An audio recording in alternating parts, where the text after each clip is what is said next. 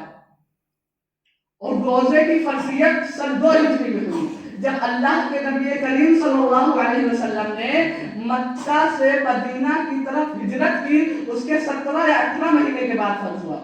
اور اسی طرح سے جب تحویل قبلہ کا حکم آیا, مطلب قبلہ کو بدل دینے کا, پہلے جو مسلمانوں کا قبلہ تھا وہ بیت المقدس تھا, بیت المقدس تھا, لیکن بعد میں اللہ رب العالمین نے اس کو بدل کر کے خانہ کعبہ کر دیا. تو جو یہ تحویل قبلہ کا حکم تھا اس کے 2.5 یا 3 مہینے کے بعد یہ حکم نازل ہوا.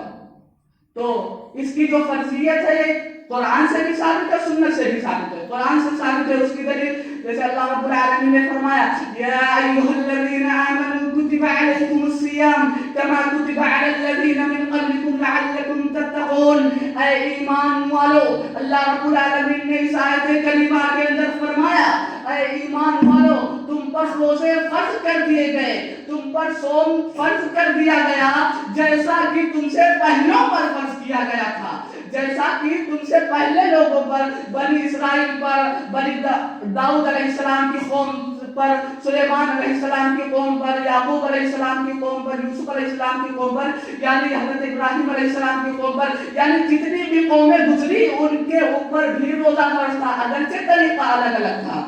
تو اللہ رب العالمین نے کہا کہ کما کتب علی الذین من قبلکم, جیسا کہ تم سے پہلے پر فرض کیا گیا تھا. اور آگے اللہ رب العالمین علت بتا رہا ہے کیوں فرض کیا گیا, لعلکم تتقون, تاکہ تم متقی بن جاؤ, تاکہ تم تقوی گزار ہو جاؤ.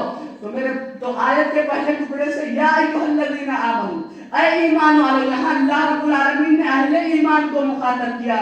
گویا کہ اگر غیر مسلم روزہ رکھیں, مشرکین روزہ رکھیں تو ان کی طرف سے روزہ قابل قبول نہیں ہوگا. کیونکہ ان کے اندر ایمان کی شرط نہیں پائی جا رہی.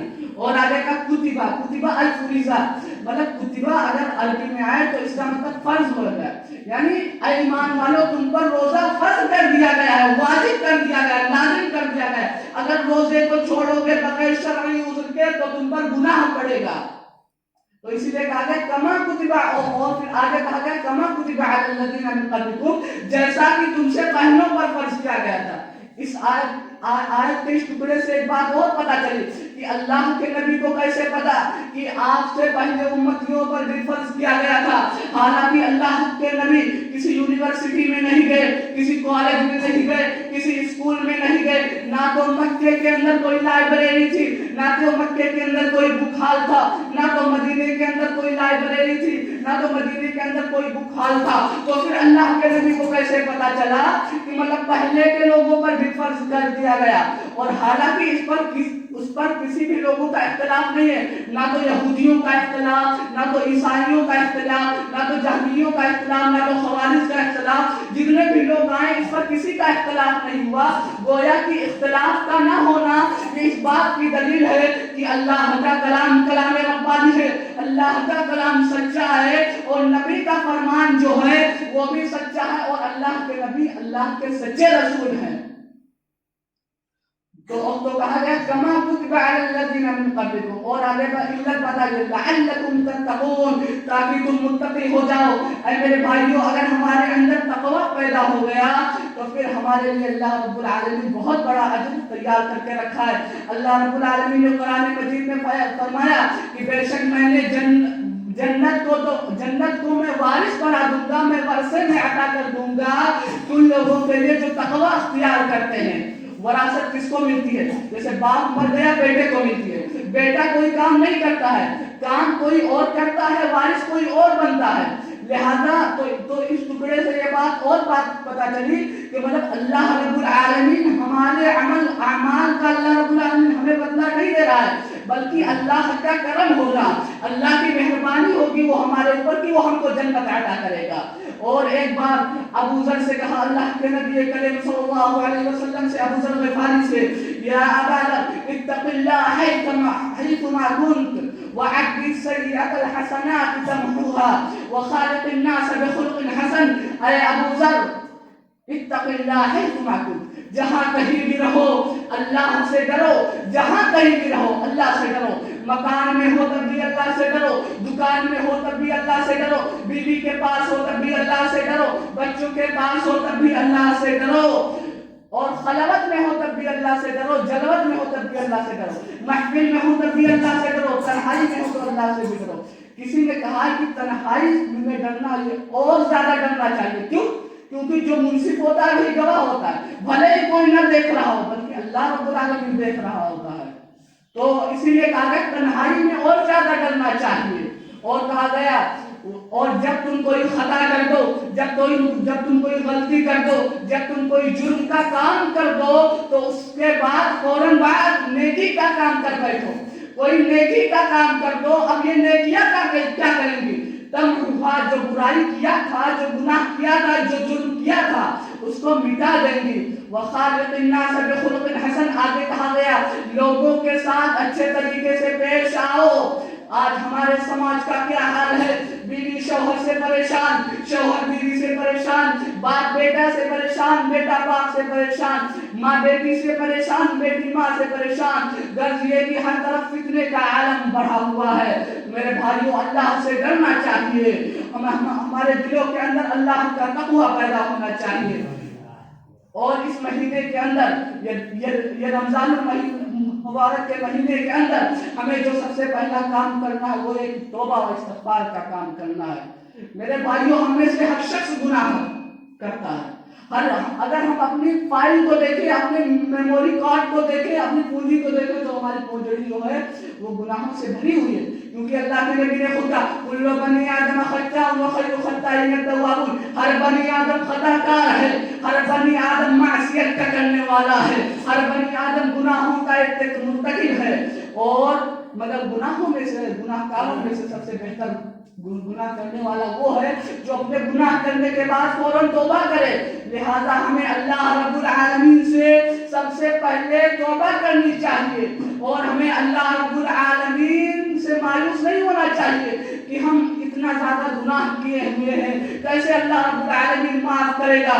میرے بھائیوں، ہمیں اللہ رب العالمین سے مایوس نہیں ہونا چاہیے، کیونکہ اللہ رب العالمین نے خود کہا یا عبادی الذین اسرفوا علی انفسہم لا تقنطوا من رحمت اللہ، اے میرے وہ بندو جو ایمان لائے، لا تقنطوا من، اور جنہوں نے اپنے جانوں کے اوپر ظلم کیا، اپنے جانوں کے اوپر معصیت کا کام کر بیٹھے، اللہ کی نافرمانی کر بیٹھے، لا تقنطوا من رحمت اللہ، اللہ کی رحمت سے مایوس مت ہو۔ اور کہا لا تقنطوا من رحمت اللہ، اور کہا ان اللہ یغفر الذنوب جميعا، اللہ تمام گناہوں کو بخش دینے والا ہے۔ اللہ تو وہ ہے جو تمہارے تمام گناہوں کو بخش دینے والا ہے۔ اگر تم اللہ سے سچے دل سے توبہ کرو تو اللہ تمہارے تمام گناہوں کو تو بخش دینے والا ہے۔ مگر توبہ کیسے کرنی ہے؟ سچے دل سے، یہ نہیں کہ ابھی تو توبہ کر رہے پھر اس بار وہی کام چالو۔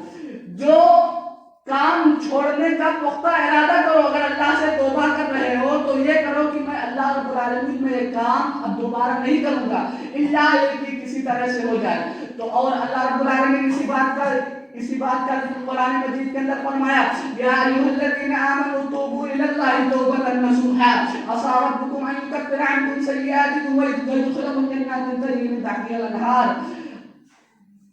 اے ایمان والو، تم لوگ اللہ رب العالمین سے خالص توبہ کرو، توبۃ نصوحا کرو، سچے دل سے توبہ کرو، اوپر والی دل سے نہیں بلکہ سچے دل سے توبہ کرو۔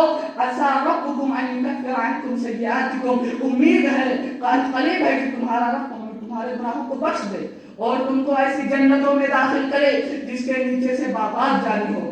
میرے بھائیوں، میں دو انبیاء کرام کا دعا کے سامنے ذکر کرتا ہوں۔ ایک بار حضرت آدم علیہ السلام نے جب اس پیڑ کا پھل کھا لیا تھا، جس پیڑ کے پھل کھانے سے اللہ رب العالمین نے منع فرمایا تھا، تو اس سمے حضرت آدم نے دعا کی تھی ربنا ظلمنا انفسنا وان لم تغفر لنا وترحمنا لنكونن من الخاسرین۔ ہم لوگوں کو یہ دعا یاد کر لینی چاہیے، ربنا ظلمنا انفسنا وان لم تغفر لنا وترحمنا لنكونن من الخاسرین۔ تو آدم علیہ السلام نے کہا اے ہمارے رب، ہم نے اپنی جانوں پر ظلم کیا ہے، ہم نے تیری معصیت کی ہے، ہم نے تیری نافرمانی کی ہے، وان لم تغفر لنا وترحمنا، اگر تو نے ہمیں نہ بخشا، اگر تو نے ہمارے اوپر مہربانی نہ کی، تو نے ہمیں معاف نہ کیا، لنكونن من الخاسرین، ہم خسارہ اٹھانے والوں میں سے ہو جائیں گے، ہم گھاٹا اٹھانے والوں میں سے ہو جائیں گے۔ حضرت آدم نے ایک معصیت کی تھی اور پھر ترنت اللہ رب العالمین سے فوراً اللہ رب العالمین سے توبہ کیا۔ اسی طرح سے حضرت یوسف علیہ السلام کے سامنے جب ایک دور آتا ہے، ایک مدت آتی ہے کہ جب حضرت یوسف علیہ السلام کو دو چیزوں میں سے کسی ایک چیز کو چننا ہے، دو چیزوں میں سے کسی ایک چیز کو چوز کرنا ہے، یا تو وہ عزیز مصر کے ساتھ خیانت کر لیں، یا تو مصر کی بیوی کے ساتھ وہ جرم کا ارتکاب کر لیں، یا تو اپنا منہ کالا کر لیں، یا تو وہ بے قصور جیل میں چلے جائیں۔ حضرت یوسف علیہ السلام کہتے ہیں قال رب السجن احب الی مما يدعوننی الیہ والا تصرف عنی کیدہن اصب الیہن واکن من الجاہلین۔ یوسف علیہ السلام نے کہا اے میرے رب، السجن احب الی، جیل میرے نزدیک زیادہ محبوب ہے، میرے نزدیک زیادہ پسندیدہ اس چیز سے جس کی طرف یہ عزیز مصر اور مصر کی عورتیں جس چیز کی طرف مجھ کو بلا رہی ہیں، اس چیز سے بے قصور جیل میں چلے جانا وہ میرے نزدیک زیادہ بہتر ہے۔ وَإِلَّا تَصْرِفْ عَنِّي كَيْدَهُنَّ أَصْبُ إِلَيْهِنَّ، اور یوسف علیہ السلام نے کہا اگر اے اللہ رب العالمین، اگر تو ان سے ان کے مکر و فریب کو ناکام نہیں کیا، اصبو الیہن، تو میں ان کی طرف مائل ہو جاؤں گا، واکن من الجاہلین، اور میں جاہلوں میں سے ہو جاؤں گا۔ لہذا یہاں بھی حضرت یوسف علیہ السلام نے بے قصور جیل میں چلے جانا گوارا کر لیا۔ وقت ختم ہو چکا ہے، انشاءاللہ اگلے خطبہ جمعہ میں بات ہوگی۔ اللہ رب العالمین سے دعا ہے کہ اللہ رب العالمین اس رمضان مبارک کے مہینے کی برکات کو ہمیں عطا فرما، آمین۔ آخر دعوانا الحمد لله رب العالمين، بارك الله لنا ولكم في القرآن العظيم ونفعني وإياكم بالآيات والذكر الحكيم، إنه تعالى